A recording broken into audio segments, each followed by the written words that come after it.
Lain na usab nga notadong hitman ang nasikop sa mga sakop sa Cebu City Police Office CCPO. Subay sa ilang gilusad nga Oplan Run After Perpetrators kon ORAP.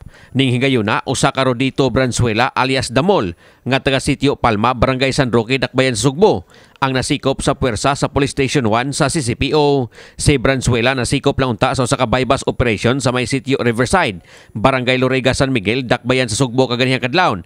Di nakuhaan siya og moabot sa 68,000 pesos nga balor sa ginadling drugas og usa ka kalibre 45 nga armas de fuego. Apan human sa pagisusi sa kapulisan, nasuta nga ang dinakpang si Branzuela. Mausab di ay ang suspitsado sa pipila ka mga insidente sa pagpamusil sa Dakbayan sa Sugbo.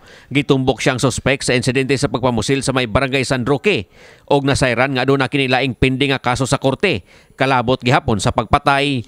Matod ni Police Colonel Ernio Dalugdog, ang direktor sa CCPO, nga lakip sa ilang tan-awon ang posibilidad nga mga drug-related raw usab ang mga pagpamusil nga gihimo sa dinakpan. Gihulagway siya nga usa ka notadong durgista sa ilang dapit og sa kasikbit nga mga dapit gawas sa pagkahitman. Sutaon pa usab sa kapulisan kinsa ang posibleng amo o tigsugo sa dinakpan sa iyang mga gibuhat nga pagpamusil. Ato pang ipalo up dito sa Branch 17 sa Regional Trial Court para ato yung masuta kung isa pa iyang mga involvement sa series of shooting incident diri sa Cebu City.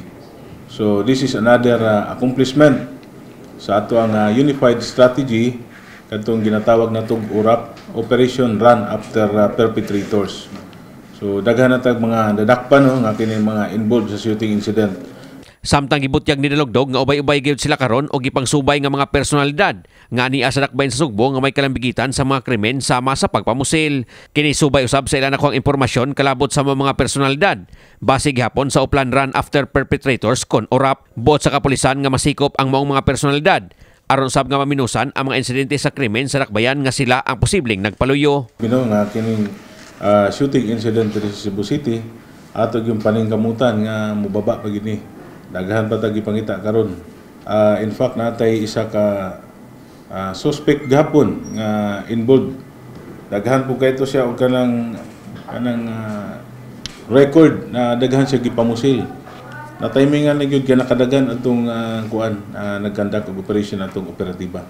Kini si Greggy Magdadaro alang sa My TV Cebu.